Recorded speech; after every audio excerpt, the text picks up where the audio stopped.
10 years క్రితం చేసిన శిల్పాలు దుర్గాదేవమ్మ వారు అంత మిషనరీ అండి. ఆభరణాలన్నీ గీతలు గీసినట్టుగా ఉంటాయి. అవి చూడండి, ఆభరణాలు ఉన్నట్టుగా ఉన్నట్టుగా అంత ఇది హ్యాండ్ వర్క్. ఆభరణాలు మనం స్పష్టంగా కనపడుతున్నాయి, అవి గీతలు గీసినట్టు వాటికి వీటికి చాలా తేడా సార్. ఇది నాణ్యమైన విద్య అంటారు అన్నమాట. అంత భక్తితోటి వీళ్ళు సైనికులు ఇద్దరు మనిషిని వీళ్ళు వెళ్ళారు. ఈ డొనేషన్ శాస్త్రం సార్ ఇది. అంటే దేవుడికి అప్పట్లో మాన్యాలు ఇస్తారు కదా, ఇది తెలుగు కన్నడ రెండు కలిపి ఉండే సార్. ద్రవిడ భాష కాదు కాదు, ద్రవిడ భాష. దక్షిణ భారతదేశం అంతా రెండు ద్రవిడ భాష సార్. తమిళ కేరళ వచ్చేసి దిగువ ద్రవిడ భాష అంటారు. ఈ తెలుగు కన్నడ వచ్చేసి ఎగువ ద్రవిడ భాష అంటారు. ఈ భాష 9వ శతాబ్దంలో కళ్యాణ చాళుక్యులు ఈ భువనేక మలదేవరాజు గుడికి 100 ఎకరాలు దానం ఇచ్చారు. దానపత్రం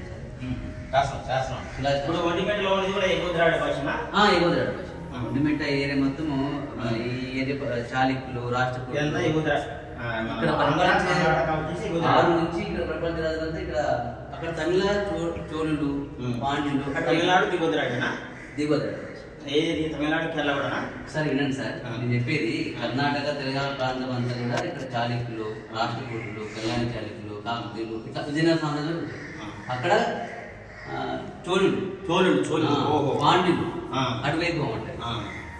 ఇది 1000 నాటి శాస్త్రం. ఎవరిచ్చారంటే కాకతీయుల్లో ప్రతాప మహారాజు శాస్త్రం ఇది. వాళ్ళు ఇచ్చేటప్పుడు సార్ ప్రతి శాసనాల్లో ఈ గుర్తులు ఉంటాయి. సూర్యచంద్ర సాక్షిగా శివుడికి ఇస్తున్నట్టు. ఈ భూమిని ఏదైతే దేవుడికి ఇస్తారో వాళ్ళ సాక్షిగా ఇస్తున్నట్టు. ఒకవేళ అమ్ముకుతున్న వాళ్ళకి ఈ కట్కంతో ఈ పాలిచ్చే గోవుని చంపి కుండలో తిన్నది. ఏమంటారు, ఎవరైనా దేవుని భూమి కాజేస్తే ఈ ఖడ్గంతో గోవుని చంపి తిన్నదా పాపం. అంత పాపం అంటుకుంటుందని అర్థం. 26 శాసనాలు ఇవన్నీ. అప్పుడు 60 కోట్లు 20 కోట్లు అన్నమాట. ప్రమాణాలు ఇవే అన్నమాట. సూర్యచంద్రాలు ఉన్నంతకాలం భూమి మీద మేము శివుడికి ఇస్తున్నామని. ఇప్పుడు గురిని కూడా లింగం మిగుతున్నాం, ఆచరించే పద్ధతులు పాటించుకోవాలి. అన్ని కూడా ఇవి నాగబంధాలు చూడండి ఎంత చక్కగా ఉన్నాయో. బయట టెంపుల్స్ లో ప్రతి చోట ఉంటాయి నాగబంధాలు. గుళ్ళ పైన ఉంటాయి, శీలింగ్ పైన. గుడికి రక్షణగా పెడతారు నాగబంధాలు. అనంత పద్మనాభ ఆలయం కేరళ, అక్కడ ఖజానాకి పెట్టుకుంటారు నాగబంధాలు. ఇక్కడ దేవాలయ రక్షణగా నాగబంధాలు పెడతారు. 2 చోట్ల ఉపయోగపెడతారు. రక్షణకి పోలీసులు రక్షణ ఎట్లనో నాగేంద్రుడు కూడా అట్లా రక్షణ వాడు దేవాలయాలు. శివుడు సరే గేట్ కీపర్. కానీ లింగాలు అద్భుతం సార్. చూడండి, ఈ బయట టెంపుల్స్ అన్ని కూడా ఈ బ్రహ్మసూత్ర లింగం కలిగి ఉన్నాయి. బ్రహ్మసూత్రం అసలు ఈ గీతలు ఏంటంటే బ్రహ్మ సూత్రం అంటే బ్రహ్మ అంటే పరమాత్మ అంటారు, సూత్రం అంటే ఫార్ములా. స్వయంగా పరమాత్మని దర్శించుకుంటే లభిస్తామట ఈ బ్రహ్మసూత్ర లింగం దర్శించుకుంటే. బయట నవబ్రహ్మ ఆలయాలు ఏవైతే ఉన్నాయో స్వయంగా బ్రహ్మదేవుడే తప్ప చేసి 9 శివలింగాలు ప్రతిష్ఠ చేసేసి ఫ్రంట్లో 6 ఉంటాయి, వెనుక 3 ఉంటాయి. ఇవి స్థలపురం తెలుసుకుని రాజులు, కర్ణాటక చాళుక్య రాజులు 9 గుళ్ళు కట్టించారు. బాలబ్రహ్మ, కుమారబ్రహ్మ, వీరబ్రహ్మ, విశ్వబ్రహ్మ అంటే 9 గుళ్ళు ఆలోచారు. అంటే బ్రహ్మ పేరు శివలింగాలు. ఇక్కడ బ్రహ్మ విష్ణు మహేష ప్రతి లింగం ఇక్కడ ఉంటుంది. గోళాకారం శివస్వరూపం, ఈ అష్టభుజాకారం విష్ణు స్వరూపం, చతుర్భుజాకారం బ్రహ్మస్వరూపం. త్రిమూర్తులు ఒకటే అని అప్పట్లోనే మనకు స్పష్టంగా ఆదిశంకరాచార్య కాలంలో ఒకటి ఈ విధంగా చూపించేస్తాం. ఆయన శివుడితో మాట్లాడారు కదా, ఆదిశంకరాచార్య అప్పుడు మన వాళ్ళు కొట్లాడుకునేవాళ్ళు సార్, శివ భక్తులు వైష్ణవ భక్తులు అని. స్వయంగా ఆయన వచ్చిన తర్వాతనే కొంచెం ఆలోచన విధానాలు మారిపోయాయి. అద్వైత సిద్ధాంతంలో త్రిమూర్తులు ఒకటైనా ఆయన బోధించాడు. ఆయన కాలంలోనే ఒక విలువ లేదు, ఆయన తెచ్చింది శక్తిపీఠాలు మళ్ళీ పునర్విధించిన ఆయన ఆశీర్వాదాలు సంతానం ఉంటుంది నమ్మకం. శిశువు జన్మించే భంగిమ సార్. జమ దగ్గర బాగా 1000 ఏళ్ళ క్రితం కాకతీయ కాలంలో కాకతీయ రాజులు గుడి కట్టారు. అప్పుడు గుళ్ళకు సంబంధించిన ఆనవాళ్ళు ఉంటాయి. ఇవన్నీ 200 దేవతామూర్తులు ఉన్నాయి సార్. ఇద్దరు ఇప్పుడు అక్కడ పెద్ద గోడె దాకా చూపించారు కదా, సంతాన ప్రాప్తి కోసము చేయాల్సింది. ఇక్కడ ఏం చేస్తారు సార్? ఒకటి ఇక్కడ కాని వాళ్ళు అమ్మవారికి వెన్న పూజ చేస్తారు. ఆడవాళ్ళు పిల్లలు తల లేకుండా ఇక్కడ చేశారు. డ్యామేజ్ కాదు స్వామి, మన ఆచార సాంప్రదాయాల్లో భాగంగానే ఈ విధంగా నగ్నంగా చేశారు. లోపల 9 పదాలు స్వామి, 9 మాసాలు మోసి తండ్రి బిడ్డకి ఇస్తున్నట్టు చిత్రం ఉంటుంది. వాస్తవంగా ఈ నగ్న చిత్రాలు కూడా ఎందుకు ఉంటాయంటే దేవాలయాలు ఒక విజ్ఞాన కేంద్రాలకు విరాజిల్లేవి. మామూలుగా మంత్రస్థానం ఉండేవాడు పూర్వము. పెట్టే ఆటం తిరిగితే ఈ బొమ్మలు పడుకోబెడితే ప్రశ్న సరిగేది అనమాట సైన్స్. అప్పట్లో గురువులు ఎక్కడ ఉండేవాళ్ళు? గుళ్ళలో ఉండేవాళ్ళు. గుడి వేరు బడి వేరు అంటున్నారు. కానీ గుళ్ళో ఒక విజ్ఞాన కేంద్రాలుగా విరాజులు ఉన్నాయి.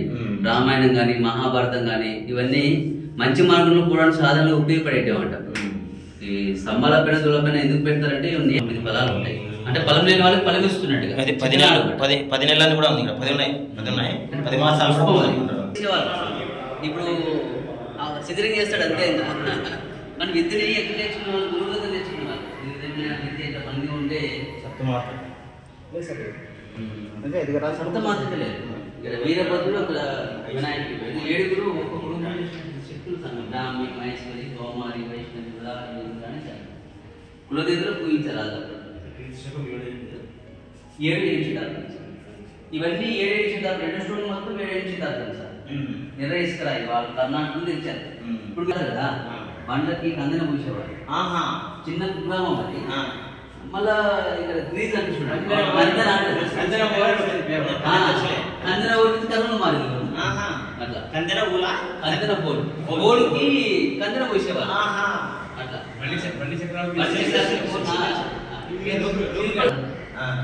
7 సిద్ధాంతం బుద్ధిని ప్రభావం ఇందాక చెప్పే కదా. ఆ ప్రభావంలో విష్ణుమూర్తి రవణగా మనకి ఇక్కడ కలిసే మారే కొద్ది 16 సిద్ధాంతం కోడిముఖం ఉండొచ్చు. ఆభరణాలు, పంచపత్రులు ఇక్కడ డిఫరెంట్. తిరుపతి వెంకన్న ఎలా ఉంటాడో అలా ఉంటాయి. 4 లైన్ శిల్పం. ఇది 15 లైన్ శిల్పం. ఈ కల్చర్ డిఫరెంట్. అంటే మార్పు గుడిది పరశురాముడి గర్భాలయం ముఖదారం ముద్దే గ్రెనైట్ రాయి.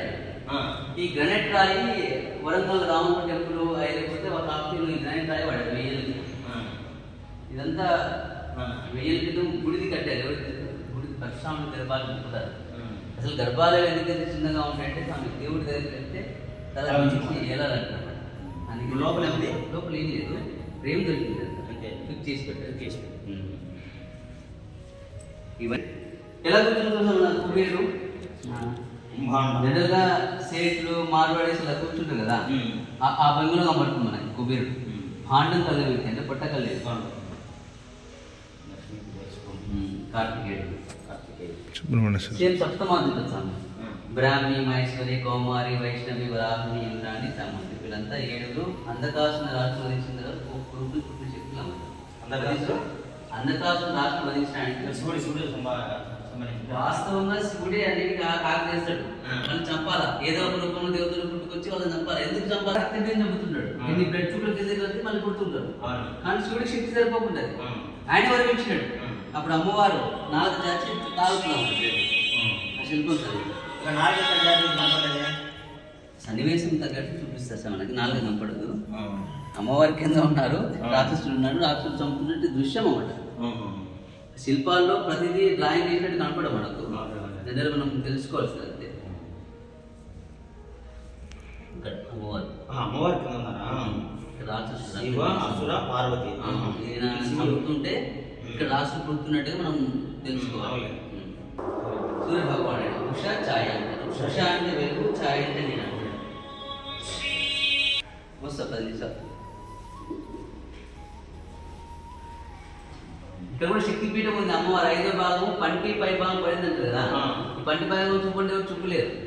ఎందుకంటే త్రేతాయుగంలో శక్తిపీఠాలు వేసినాయి కనుక స్థలప్రాలు తెలుసుకుని రాజులు విగ్రహాలు ప్రతిష్ఠ చేయడము, స్వయంగా రావడం అలా చేసుకుని తిరుగుతున్నాం. నేను చెప్పేది అంటే ఏవి స్వయంభూగా త్రేతాయుగంలో జ్యోతిర్లింగాలు, శక్తిపీఠాలు త్రేతాయుగం నాడే కాబట్టి ఏవి స్వయంభూగా రాజులు నమ్మకాలు బట్టి ఆధారంగా మనం పూజించాలి. శ్రీశైల లింగం ఉంది, స్వయంభూ అంటాం. అది స్వయంభూగా పల్లవుల రాజులు చేసే కాలం నాడు కొన్ని ఏమంటే మనం ప్రతిష్ఠ చేస్తున్నాం అని స్వయంభూ అనాల్సిందే. మన విశ్వాసాలతో ముడిపడి ఉంటుంది. ఈ రాతియుగం వచ్చిన తర్వాత గుళ్ళు కానీ, దేవాలయాలు కానీ, విగ్రహాలు ప్రతిష్ఠ కానీ అన్నీ కూడా స్వయంభూగా నడుస్తాను అన్నది. ఇప్పుడు ఏదైనా రామాయణం స్వయంభూగా తెలిసిన చెప్పాల్సింది. ఇది కూడా అత్యధిక ఆలయాల పైన సీల్ పెట్టి రూప్ పైన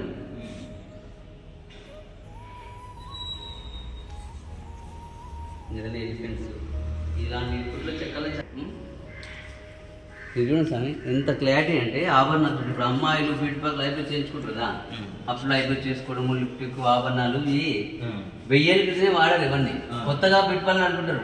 మన వాళ్ళు పూర్వీకులే వాడేసారు. వీటి బట్టి తెలుస్తున్నాం ఎంత నాణ్యంగా శిల్పాలు చెక్కారు.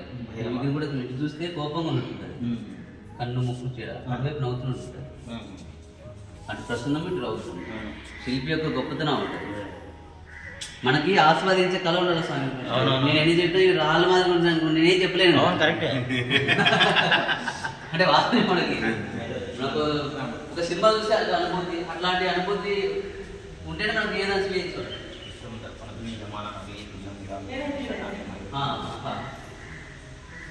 ఇవి నాగబంధాలు గుళ్ళ పైన ఉంటాయి. ఇది కూడా దేవుడికి ఇచ్చిన శాస్త్రం. సూర్యచంద్ర సాక్షిగా శివుడికి ఇస్తున్నాం. ఏమైనా భూమిని ఆక్యుపై చేస్తే గోవును వధించినట్టు గోవును పెట్టాలి. ప్రతి చోట ఈ శాస్త్రంలో కామన్ ఉంటాయి గుర్తులు.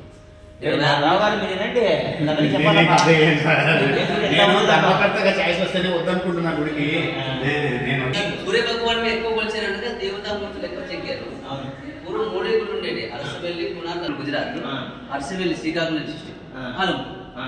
ఈ మూడు దానినే పాత టెంపుల్స్ అంటే సూర్యదేవుడి ఆలయాలు. ఊర్లో ఉంది సార్, గుడి సార్ అది.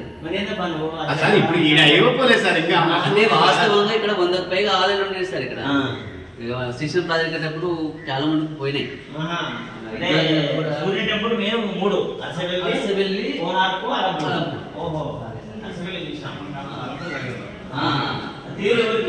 కానీ ఇంటర్నేషనల్ అవార్డు కూడా వచ్చేసాయి. సూర్య విగ్రహానికి జర్మనీలో ఫస్ట్ ప్రైజ్ వచ్చింది. నటరాజ శిల్పాలు లండన్లో ఫస్ట్ ప్రైజ్ ఇచ్చారు. ఇలా నందిని శిల్పాలు ఎక్కడ ఉండదు సార్. మీరు ఇప్పుడు ₹1 కోటి ఏంటి ఇట్లాంటి చెక్కలేదు, చెప్తారు కానీ మిషనరీ ఈ రూపాన్ని నా పేరు సంజీవ్ నాయుడు. సంజీవ్ నాయుడు. ఈయన పేరు ఏఆర్కే నాయుడు. అమ్మవారి గురించి చెప్పినాక చెప్తాను. ఇప్పుడు ఈ దక్షిణ భాగం వల్ల నాకు ఒక అలంకరణగా పడుతుంది. మామూలుగా సౌమ్యంగా ఉంటుంది అమ్మవారు. కానీ